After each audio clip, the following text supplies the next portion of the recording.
your home. In science, today we will learn chapter number 3, that is safety and first aid. Now, accidents can happen anywhere, in the kitchen, on the stairs, in the playground, on the road and in other places. Means accident can happen with us anytime, anywhere. Okay, वो बताते के नहीं आता, बताते कि आज मैं आपके साथ एक्सीडेंट होने वाला है. We doesn't know about the accident. It can happen with us anytime and anywhere. Even you are in the kitchen or on the road or on the playground, even you are in the classroom also, accidents might happen with you anytime, anywhere. Accidents mostly happen when we are careless. ज़्यादातर accident तब भी होते हैं जब हम careless होते हैं. Like if हम पूरी तरह से बेपरवाह होते हैं तब भी हमारे साथ एक्सीडेंट होता है. Most accidents can be avoided if all of us are careful and follow simple safety rules. ज़्यादातर एक्सीडेंट्स को हम अवॉइड कर पाते हैं अगर हम थोड़ा सा कुछ ध्यान रखें, केयरफुल रहे और कुछ सेफ्टी रूल्स होते हैं हर जगह में, हर जगह की वो सेफ्टी रूल्स अगर हम फॉलो करें then accidents can be avoided from happening. Now, what safety rules we should follow while we are at home? Safety rules at home. Home में कई सारी जगह पर होती है. घर में किचन होता है, हमारा बाथरूम होता है, हॉल होता है, ड्राइंग रूम होता है. तो ये सारी चीज़ों पर it is very necessary that we follow safety rules. Fire, electricity and sharp knives are used in the kitchen. You have to be very careful with them as they can cause dangerous injuries. Kitchen में कौन कौन सी चीज़ें use होती हैं? तो कि fire means for heat we are using fire like stove. We are having stove in our kitchen. Electricity यानी कि we are using many electric appliances which are used in the kitchen. Suppose blender, juicer, mixer, grinder. These all things, electric appliances we are using in the kitchen. Sharp knives, scissors, these all things are the things which are present in the kitchen. तो ये सारी चीज़ों जब use करें then at that time we should be very careful, otherwise they can give us injuries. Never play with knives and other sharp tools. छुरी है, ऐसे sharp tool से हमें कभी खेलना नहीं चाहिए. If we have to use them, ask an adult to teach you how to use them properly. अगर आपको उनका काम लेना है, नाइफ है, सीजर है, तो you should always ask adult. जो आपके आजू बाजू में कोई एडल्ट है उसको पूछ के लर्न करके कि how we have to use them properly, then only you should use, specially the children.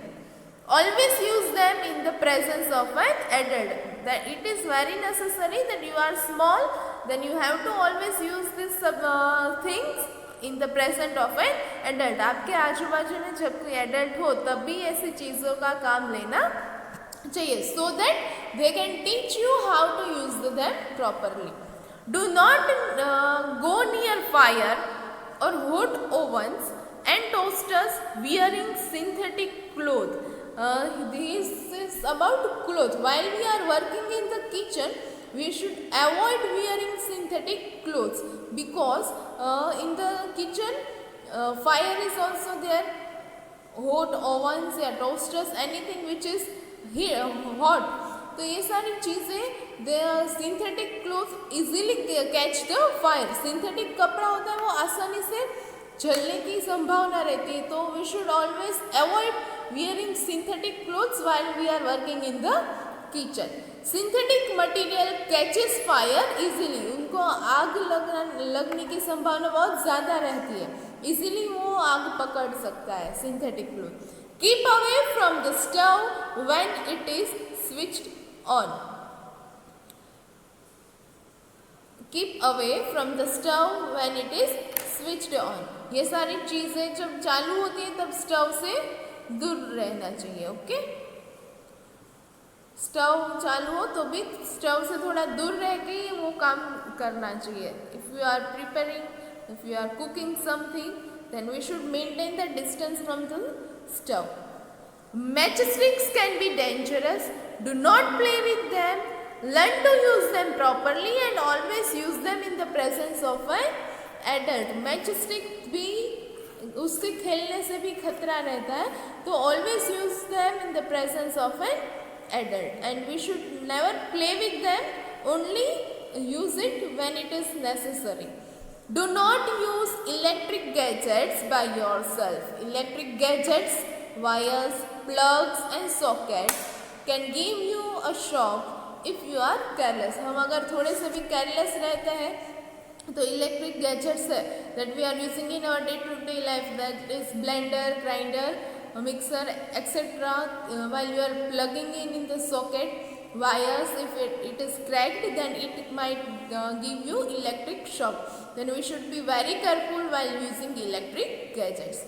Now safety rules to be followed in the bathroom. Bathroom में कौन कौन से सेफ्टी रूल्स फॉलो करने चाहिए so that we can avoid the accident. Okay, the main dangers in the bathroom are from sleeping on the wet floor. Bathroom में जो floor wait होता है उसमें स्लिप होने की संभावना रहती है.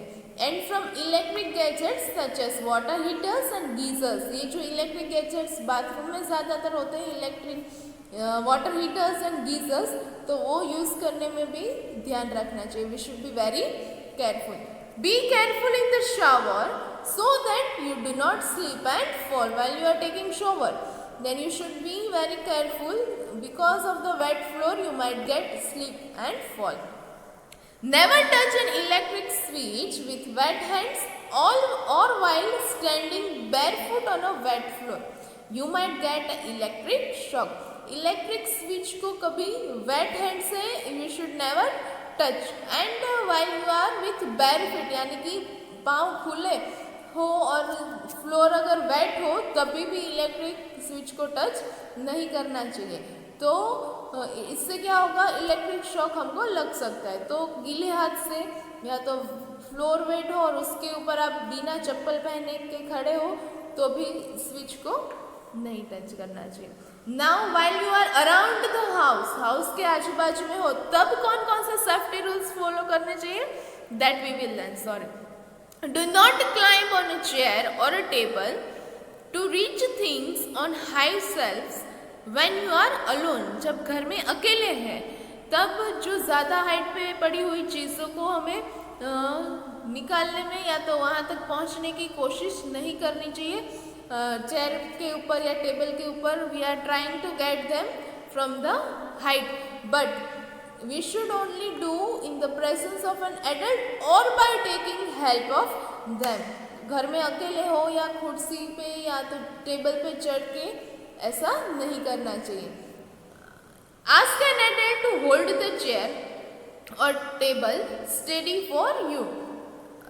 एडल्ट की हेल्प लेनी चाहिए ताकि वो टेबल या चेयर को स्टेडी पकड़ सके. And then you have to climb on the chair and table. If you spill something, wipe the floor dry immediately.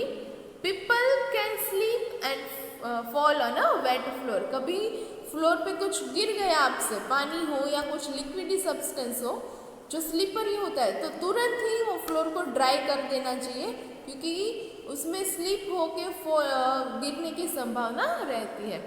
Do not leave your toys or other things lying around the floor. हमारी चीज़ें, toys है, books है, compass box है, वो ज़मीन पे ऐसे बिखरे हुए नहीं रखने हैं. After using them you have to immediately keep your things at its own places क्योंकि someone can trip over them and get hurt. किसी के पैर में आने से वो उस पर गिर भी सकते हैं और उनको लग भी सकता है. तो कोई भी चीज़ if you are playing with your toys, then after playing you should always keep your toys on its own place. Do not run on the stairs. A fall on the stairs can be very dangerous. You can even break your bones. Staircase पे कभी सीढ़ियों पे दौड़ना नहीं चाहिए. It is very dangerous. If you fall from the staircase you might get dangerous injury or we can also get break in our bones. हमारी हड्डियाँ भी टूट सकती है, इतना डेंजरस गिरने से होता है. तो स्टेयरकेस पे we should never run. Do not play with items made of glass. They can break easily. Do not pick up broken glass pieces with your hands as you can be. हाँ, तो कांच की बनी हुई चीज़ों से कभी खेलना नहीं चाहिए. जब उसकी ज़रूरत है, when it is necessary to use, at that time only we should use them properly. अगर हम कांच की चीज़ों से खेलें कि ग्लास है, कप एंड सॉसर, देन वो गिर के टूट भी सकते हैं. अगर गिर के टूट गए then we should never pick the glass pieces with our hands. हाथ से कभी कांच को उठाना नहीं चाहिए. We should always use, it can hurt badly, so we should always use broom or some cardboard so that it cannot get hurt in our hands. Call an adult to help you pick up the broken pieces. या तो you should take the help of an adult. Never take medicines unless your parents or a doctor gives them to you.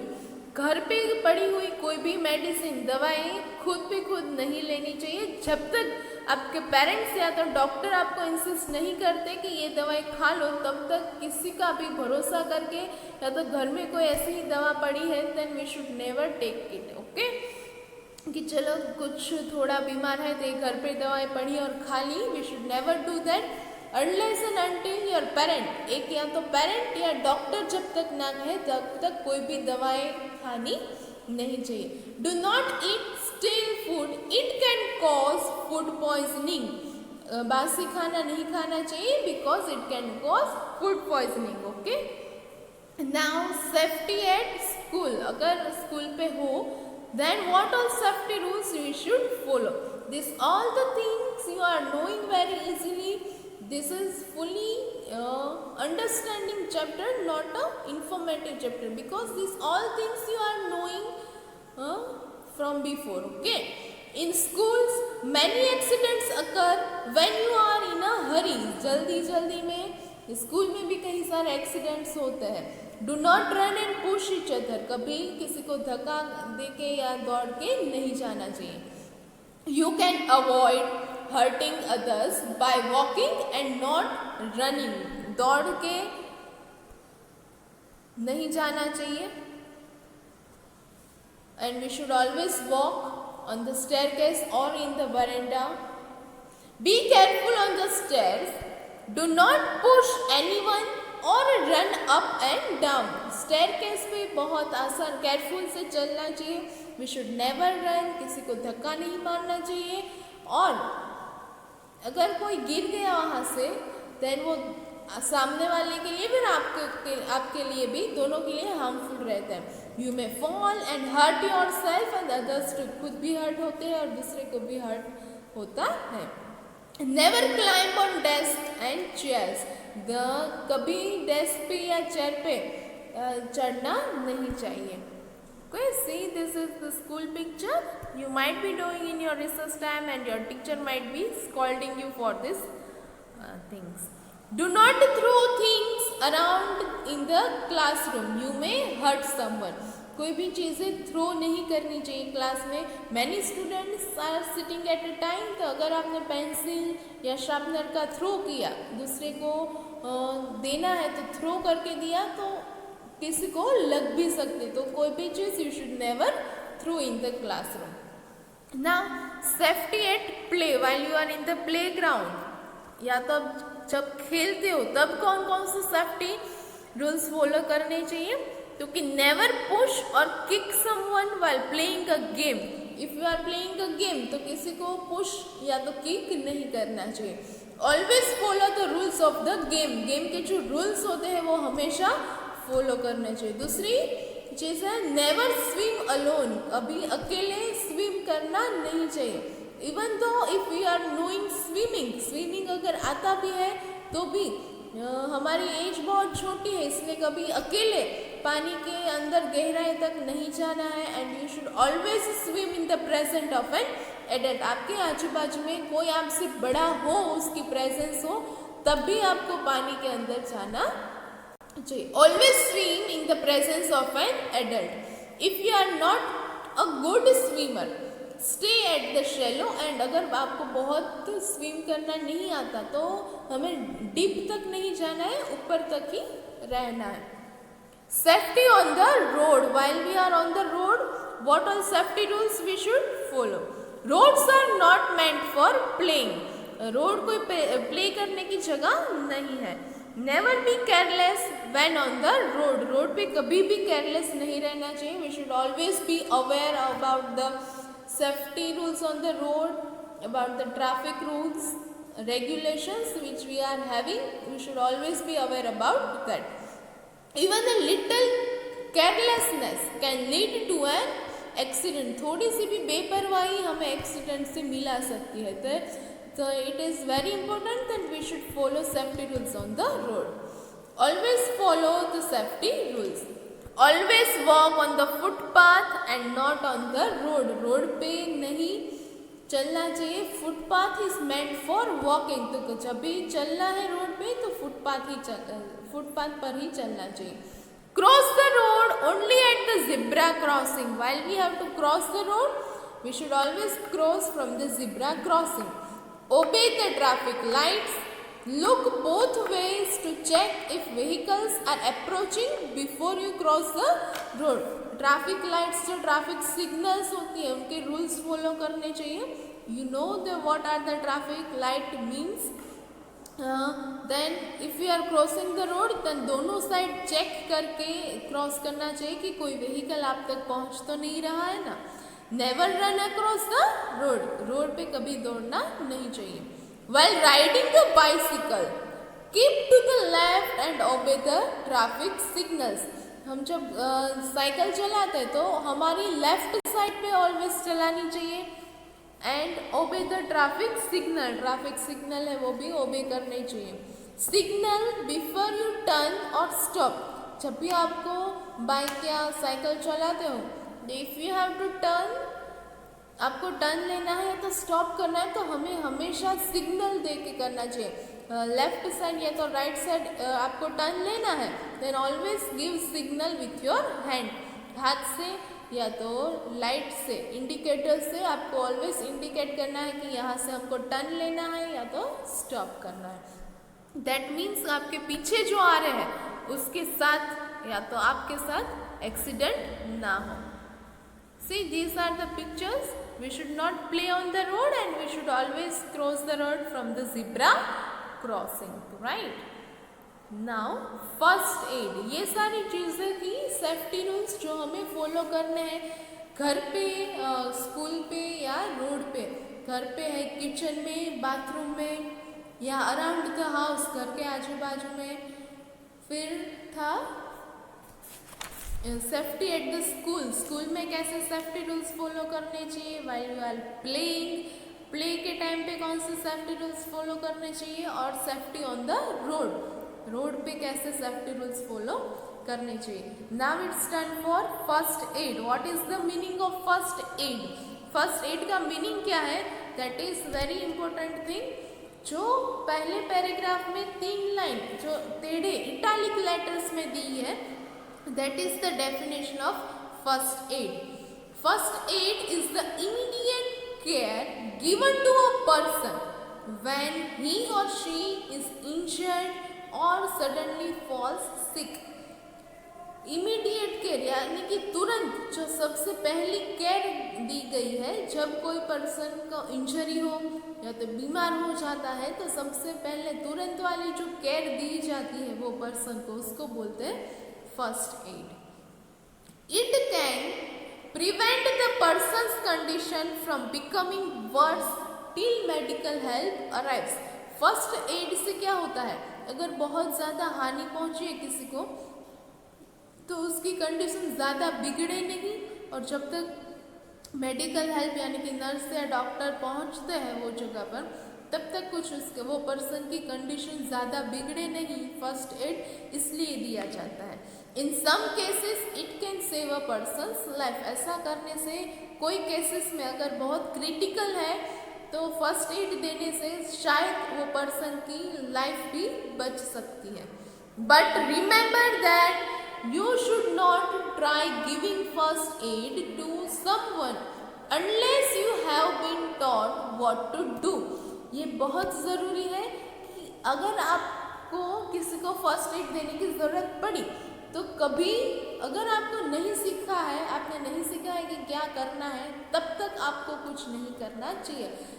First aid देने से पहले आपको खुद को मालूम होना चाहिए कि व्हाट वी शुड डू या what you should do, then only you should give someone first aid when it is necessary. If a person is seriously injured do not try to move him or her.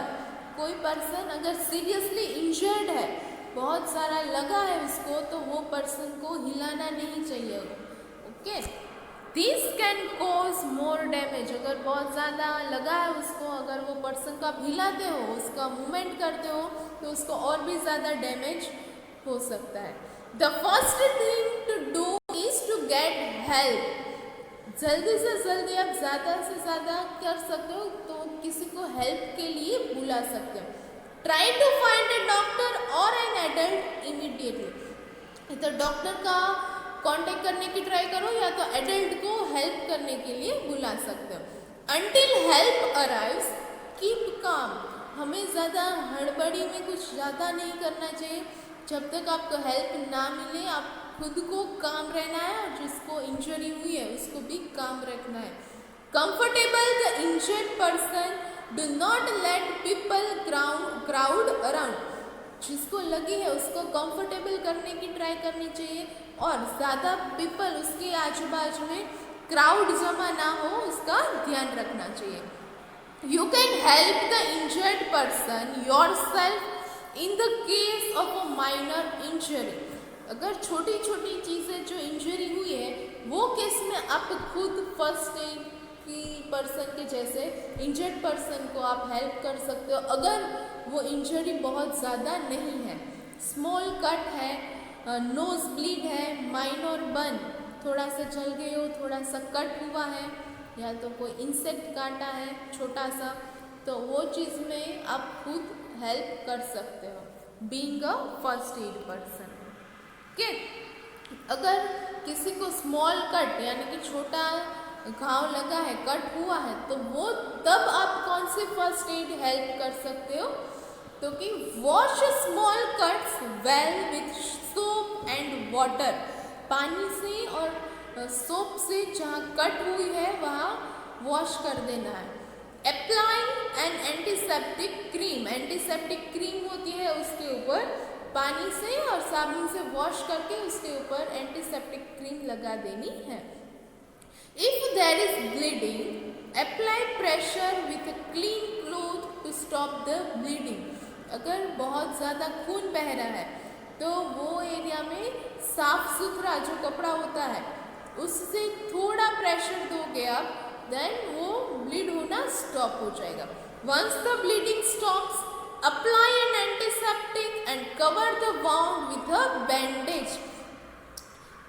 Bleeding stop होने के बाद उसके ऊपर antiseptic cream लगा के जो घाव लगा है उसको बैंडेज या तो पट्टी लगा देनी चाहिए। अगर घाव को आप खुला रखते हो तो उसमें कई सारे जर्म्स या इंसेक्ट्स आके बैठते हैं जिससे इन्फेक्शन हो सकता है, तो घाव को एंटीसेप्टिक क्रीम लगा के ही बैंडेज या तो पट्टी लगा देनी चाहिए। Now in the case of nose bleed, हमने कई सारी जगह पर देखा होगा, आपने स्कूल में भी देखा होगा आपके फ्रेंड को, या समर सीजन में जब बहुत ज़्यादा गर्मी होती है तब किसी को नोज ब्लीड होता है, तो वो केस में आप कैसे हेल्प कर सकते हो? In case of a nose bleed, make the person lean forward, pinch the soft part of the nose and hold it for about 10 minutes till the bleeding stop।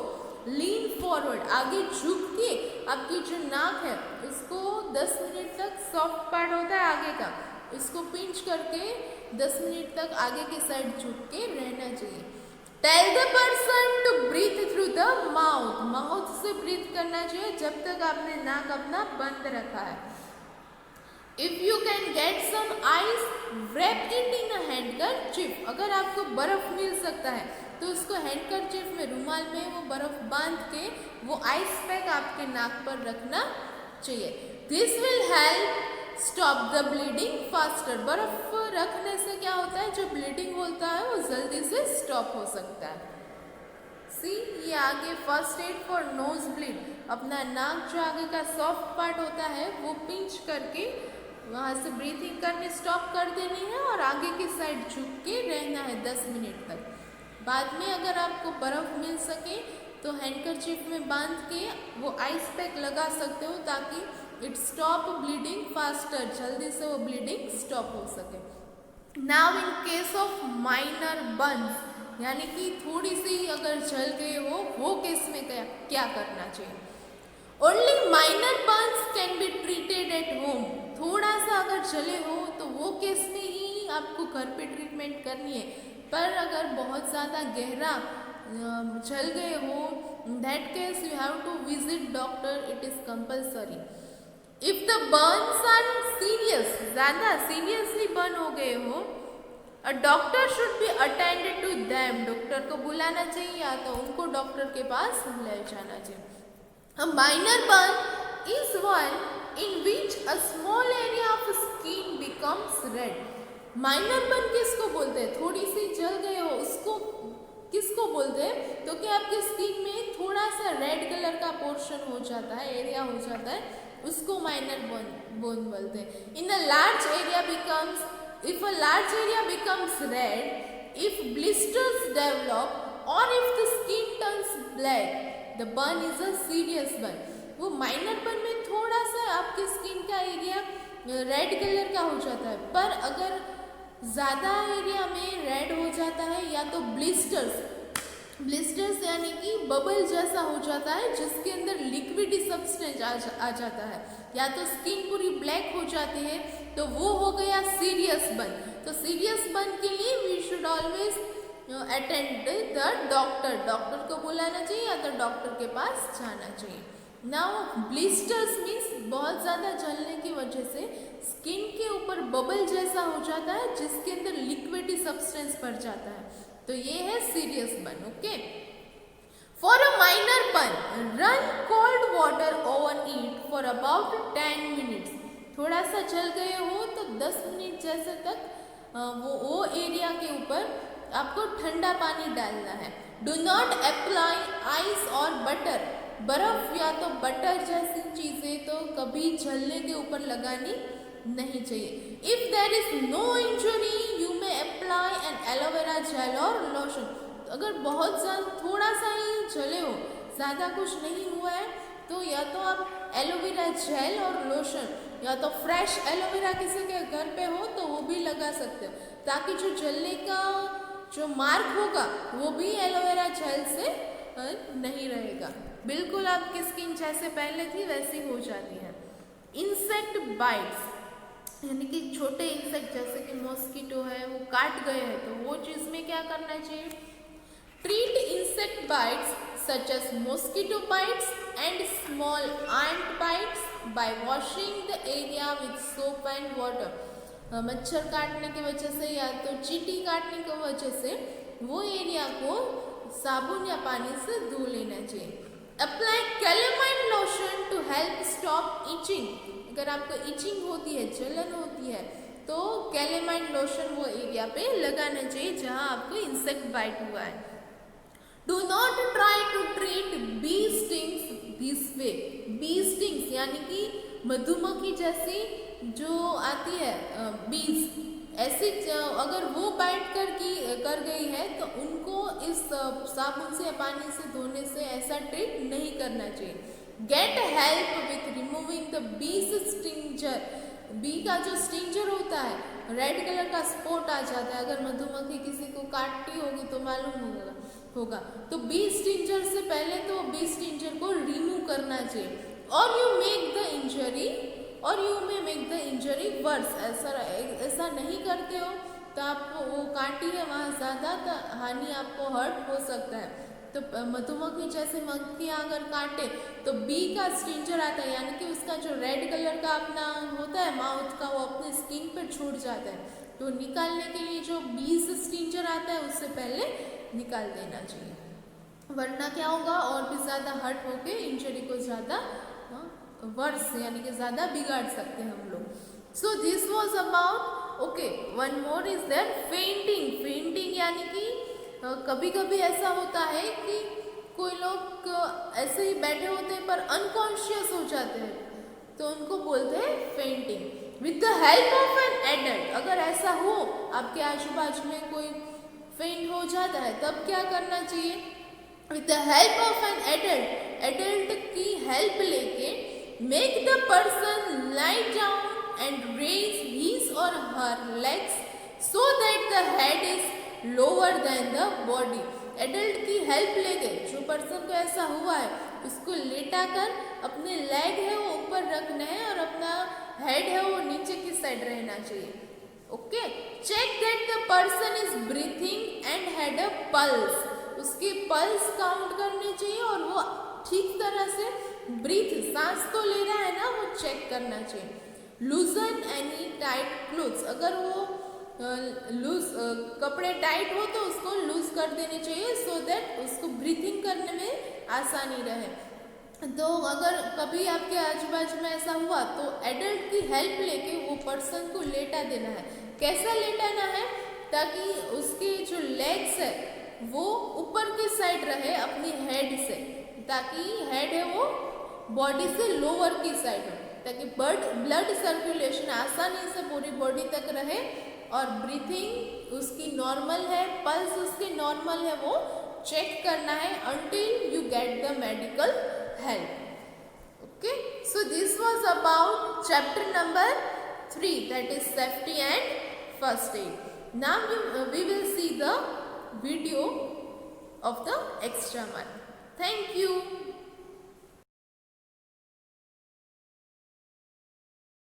Signs, first aid.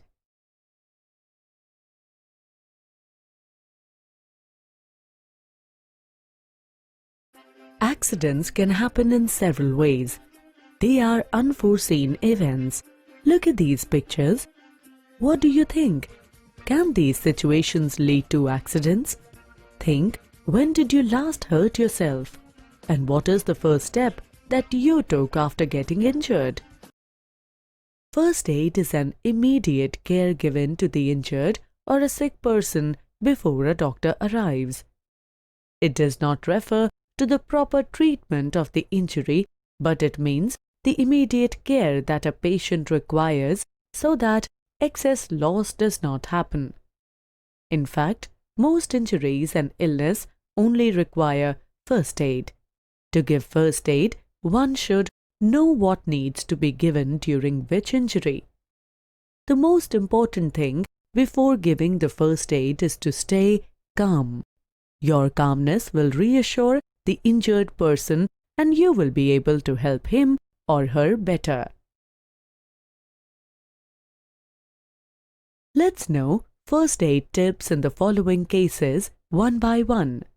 Cuts and wounds, injury of eye and nose, fracture, burns, animal and insect bites, poisoning, fainting. Cuts or wounds usually result from external physical injury. Cut and open wound is a break in the skin, whereas a closed wound involves the injury of underlying tissues with breaking the skin. In case of a cut or open wound, follow simple rules. First of all, clean your own hands with soap and water. Then wash the wound with a solution of water and antiseptic lotion. Carefully remove all the dirt from the wound. Now, bleeding should be stopped by applying ice on the wound. This will stop bleeding. Cover the wound with a clean bandage or plaster after applying some antiseptic cream. If the wound does not stop bleeding, then we should tie a bandage called the tourniquet. A tourniquet is a wide band of cloth or other material placed just above a wound to stop all flow of blood. The tourniquet should not be used except in a critical emergency where bleeding does not stop at all. Gauze. Do you know, sterilization is a process that eliminates or removes all microorganisms or germs. This is a common practice of cleaning medical instruments in hospitals. The closed wound which does not break the skin can also be dangerous as it causes the internal injury of tissues. Pain, tenderness, and bruises are the most common symptoms of a closed wound. Although ice pack should be given in case of closed wound injury, but closed wound may involve fractures of the limbs, spine, or skull and damage to vital organs. So, the patient should be taken to the doctor for right cure. Eye injury may be caused by entry of an unwanted object such as dust, small insect cut, or by a blow. Do not rub the eyes and blink the eyes if possible. It can move the object on the side. Or wash the eyes with lukewarm water gently. Hold the eyelid and move the eye while it is rinsed. Do not use cotton inside the eye. One can also apply an ice pack for reducing the eye pain in case of blow. If the injury is on the eyelid, then wash the eyes with water and immediately seek for medical assistance. Nose injury can be caused when a foreign object enters the nose. Nose injury is common in small children who may put peanuts, beans, raisins, or similar objects into their nose. What to do? One should apply the ice pack on the bleeding nose and make the blood flow stop. And sometimes, apart from cuts and wounds, internal injury such as fracture can be caused. Fractures are usually caused if a person falls and gets hurt. A bone may get broken. It's not easy to find out that the bone is broken.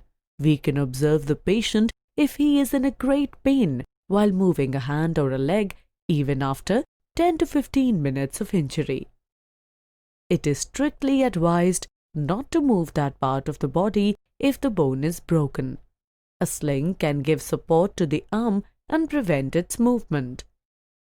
Immediately, take the patient to the emergency ward of the hospital. No matter how careful you are, burns can happen while cooking, lighting candles, matchsticks, or by burning crackers. One needs to treat them immediately. Wash minor burns with cold water or cover them with an ice pack. Apply an antiseptic cream or calamine lotion and seek immediate medical help. Sometimes when the clothes catch fire, one should apply the stop, drop, and roll-on steps to stop the fire. Animal bites or insect bites can be caused anywhere. It is important that we don't seal the wound with bandage because it can trap the germs inside and can cause infection.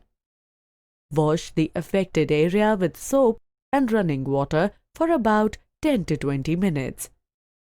After washing the wound, apply the antiseptic solution and cover it loosely with a dressing. Take the victim to the doctor. Just like animals, stinging insects such as honeybee, bumblebee, wasp, hornet, etc. can also bite. Most importantly, one should immediately look at the sting site of a stinger embedded in the skin and remove it. Do not pull the stinger with tweezers or fingers because that may release more venom into the skin. Wash the infected area with soap and water and consult the doctor. Poisoning can be caused in case of snake bites. Poisons are substances that produce harmful effect on the body if consumed, and it can be fatal.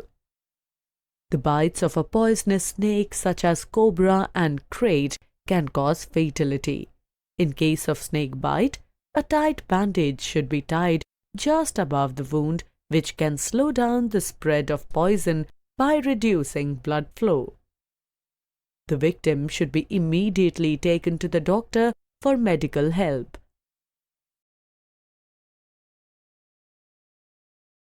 Sometimes, accidentally, one can swallow or inhale poisonous things, especially children.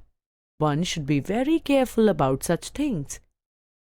Swallowed poison usually remains in the stomach, and after a while it passes to the other parts of the body and causes frothy stains near the mouth. Immediately make such patient drink lots of water or milk to dilute the effect of poison. Keep the victim turned towards his or her left side. Give activated charcoal if available. This can prevent the absorption of poisons in the blood. Do not induce for vomiting. In case of inhaled poison, one should always shift the victim from the toxic environment to the fresh air immediately and seek for medical attention. Many plants are also poisonous, and their contact can cause itching, rashes, redness, and swelling on the skin. Use soap and water to clean the affected area and apply some alcohol or petrol over it. Then, cleanse it and apply the calamine lotion. Do you know? The ORS solution is the immediate remedy which can be given to a person suffering from dehydration or diarrhea. This mixture is available at chemists and health centers, but can also be prepared at home by mixing 1/4 teaspoon of salt, 3 teaspoons of sugar, and 2 to 3 drops of lemon juice in 1 glass of water. Situations can sometimes cause stress and can lead to fainting. But one should always be responsive in such situations without panicking. Fainting is a brief loss of consciousness due to a drop in the blood flow to the brain. What should you do if someone faints? Make the person lie down with his head lower than the rest of the body to increase the supply of blood to the brain. Also, make sure to not crowd around a fainted person and allow inflow of fresh air. Sprinkle some water on his or her face, and still, if it doesn't work, then seek for medical attention.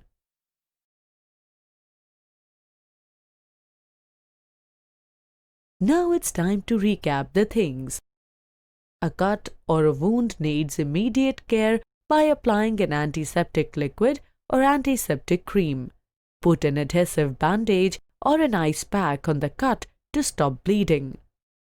Injury in eyes and nose needs extra care, like washing eyes, an ice pack in case of nose bleeding. Fractures take place due to extra pressure, and limbs need support without movement.